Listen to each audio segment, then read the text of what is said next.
Hörmətli görürmənlər, bugünkü dərsimizdə bimarlığa toğru pərhiz buyuruş haqqında toxtalıb ötümüz. Pərhiz odatləngan bir işqa yoki subyektiv yaxşı ko'rgan bir ishning o'ziga ziyonliq ekanligini bildirish, o'zini va boshqalarni qonuniyatlik turmushga da'vat qilish deganlik bo'lib, pərhizi və yoki diqqət qildigan noktalarni eskertmegen davalash önümsüz bir netijaga apırıp taşlaydı. Və yoki olmasa pərhiz buyurulmagan her qandaq hayat, her qandaq medeniyet özlükni saqlayamaydı. Pərhiz qandaqdır kesellik ve davalanish sohasidagi termin bo'lib qolmasdan bu bütün hayatımızda hammala turmush sharoitlarida yoki bo'lmasa har qandaq yosh bosqichida ta'kidlashga tegishlik, amal qilishga tegishlik yerlik va milliy qonuniyatlardan iborat. Pərhizi bo'lmagan, teptatmagan, özünü bilmegen hayattan yerlik ve milli medeniyet şekillenmeydi yoki bağ bo'lgan medeniyet vayron bo'ladi. Shuning uchun qilinmasligi kerak bo'lgan har qandaq yomon, nachar ve öz emas qiliq odatlarni yo'qtirmaslik lozim. Endi pərhizniki kesellik ve davalash jihatdagi rolini ta'kidlagan vaqtimizda bundaq bir necha ishga diqqat qilish lozim. Pərhiz buyurgan vaqtida to'g'ri ilmiy pərhiz buyurish lozim. Yani kesel yoki bemorga her qandaq yemeklikni yeyishga bo'ldiganligi haqida parvosizlarcha emir yoki bo'lmasa tavsiya berishga bo'lmaydi. Yoki joylarcha her qandaq narsani cheklash yoki bemorni bo'lgan siri tor yerga qistashga bo'lmaydi. Bununla yerlik, milliy ve şu coğrafyaga uygun pərhiz, adet ve talimatlarını yetkizishimiz nayeti mühim. Mesela qini quyuq yoki qondan kelib chiqqan kasalliklarga go'sht, sho'rb iste'mol qilishga yoki buni davomli iste'mol qilgan tarixdan buyon bu ish buni iste'mol qilsak ziyon qilmaydi deyish va yoki qizitmalik kasalliklarga sho'rba, kavob berish va yoki bu iste'mol odatini parvosizlarcha tavsiya qilish. Yangidan soğuk külengiyelerden yeniden qaytib kelgan yoki yangidan kasaldan qopqan kishilarga bevosita quvvatlik, issiqligi yuqori tomoqlar berishdan iftixorlanish, o'ziniki kasallik ahvolini bilib turib, obro', shon, shuhrat va o'zini ko'z qilish maqsadida ko'p ig'ir tomoqni yeyish va boshqalarga ziyofat berish. Soğukluk ve acizlikten kelib chiqqan kasalliklarda zamonaviylashduk deb uning ustiga sovuqlik ve yoki soğuk tabiatlik yemek içmeklerde meşgul buluş. Qatarlıqlarmı pərhiz qanuniyatlarimizga xilaf. Bemorning o'zi istab qilmagan taqdirdami bemorni boqquchilar, tuqqanlar, hatto bir qism tibbiy xodimlar bemorniki ro'yiga, badaniga, odatiga va kasallikniki diqqat qilishga tegishli taraflarga ahamiyat bermay Bunu özünük subjektif arzusu yoki bo'lmasa ko'z qarashini bemorga tinish, bemorniki hokimiyatsiz vaqtidan foydalanib uningga besim ishiltish, bemorni o'ziniki kuch-qudratiga va imkonlariga qoyil qildirishga tirishish qatorliq maqsadlar bilan yemak-ichmaklarda xato usullarni bemorga sinab qilish avvallari ko'rilib turdi. Shuningga bu yomon odatlardan saqlanish kerak. İkincisi, bemorningki tezroq yaxshi bo'la olishi uchun bemorga ishtahani ichish, bemorning ishtahasini ichishni asosiy nuqta qilishimiz lozim. Buning uchun bemorniki yaxshi ko'rishiga, tomoqning rangiga, ta'miga, tomoq etkichining shaxsiy tozaligiga ve uniki milliy diniy odatlarga diqqat qilishimiz lozim.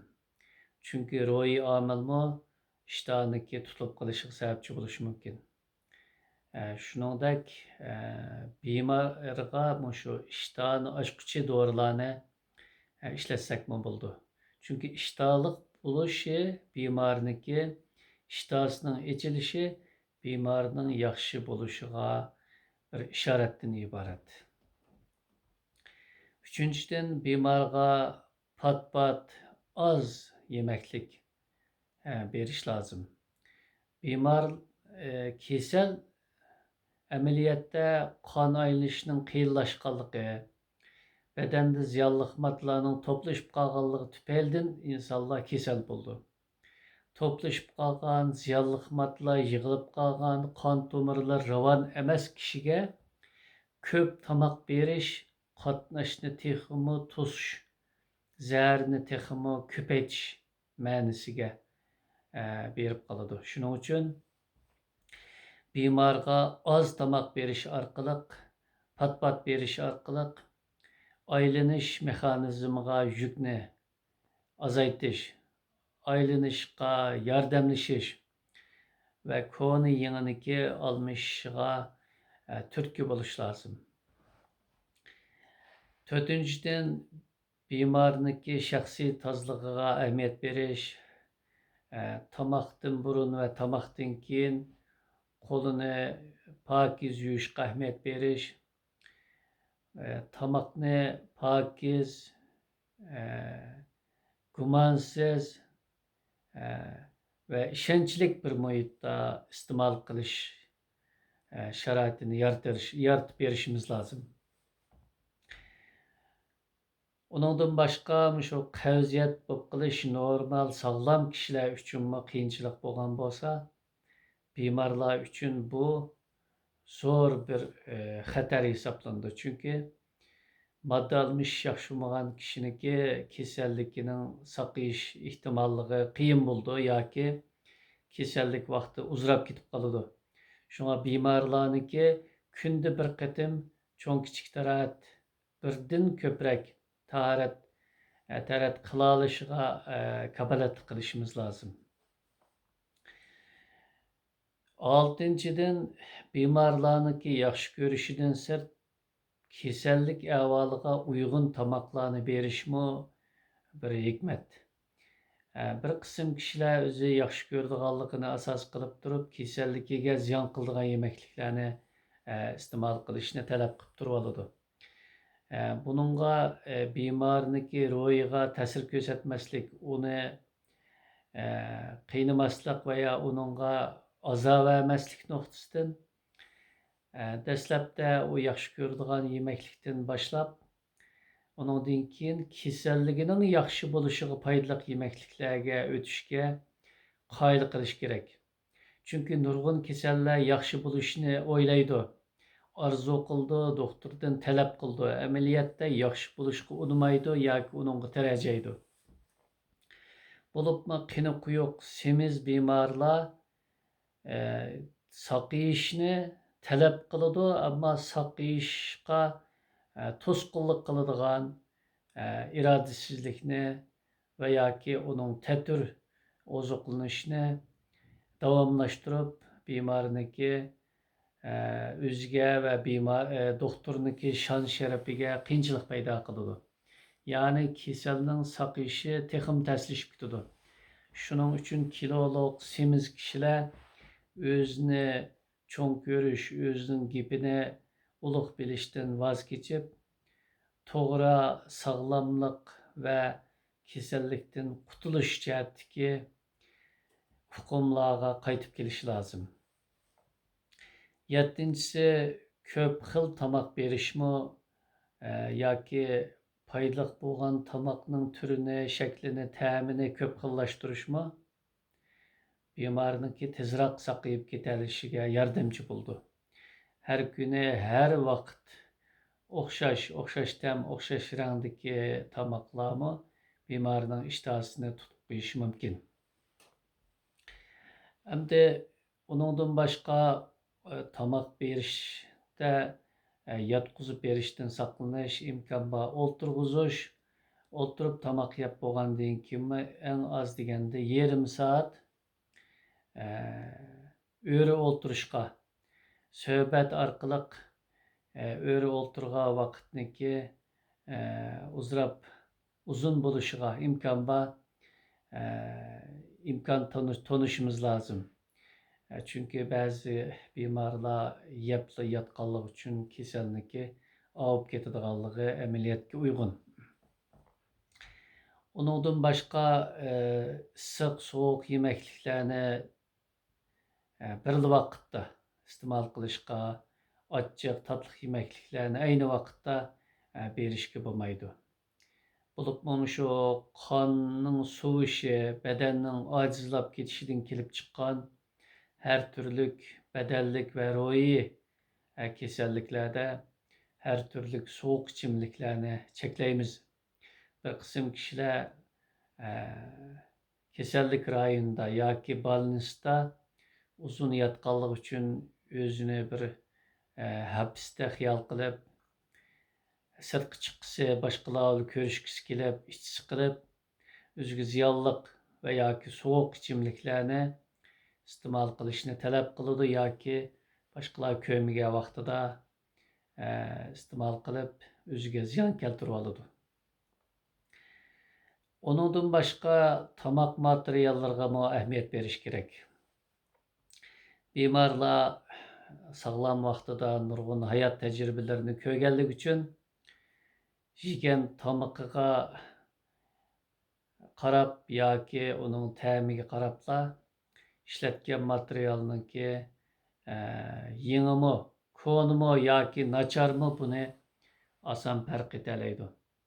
Shuning uchun tomoq ishlatgan materiallarning yengi, pokiz va sifatli bo'lishiga ahamiyat berishimiz, bemorga uni nihoyatda cho'ng ko'rayotganligimizni, ahamiyat bilan qarayotganligimizni his qildirishimiz lozim.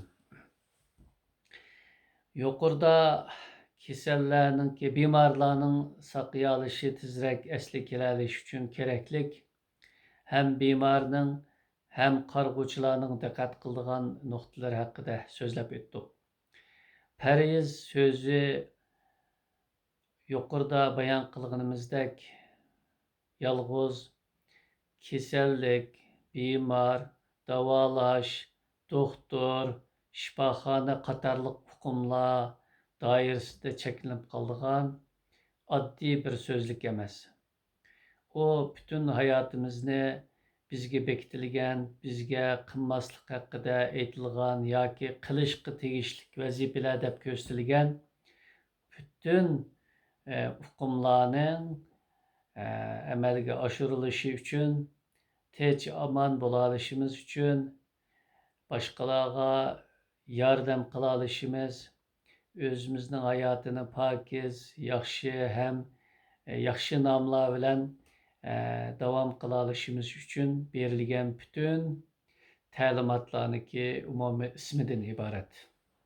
Shuning uchun parhezni kişilik, ailelik, milletlik ve dünyalık umumiy asas qonun deb tunib, ogohlantirish yoki o'zini bilishga sebepçi bo'ldigan ta'limotlar deb bilib turib, farizlarga amal qilishimiz, o'zimizningki madaniyatida aytilgan ta'limotlarga rioya qilishga ahamiyat berishimiz, boshqa madaniyatlarning, boshqa millatlarniki örf-odatlariga hurmat qilishimiz, shundoqla farizni ilmiy yo'l qo'yg'ili bo'ldigan doirada va bemorniki ahvoli qarata jonliq ishlatishimiz lozim.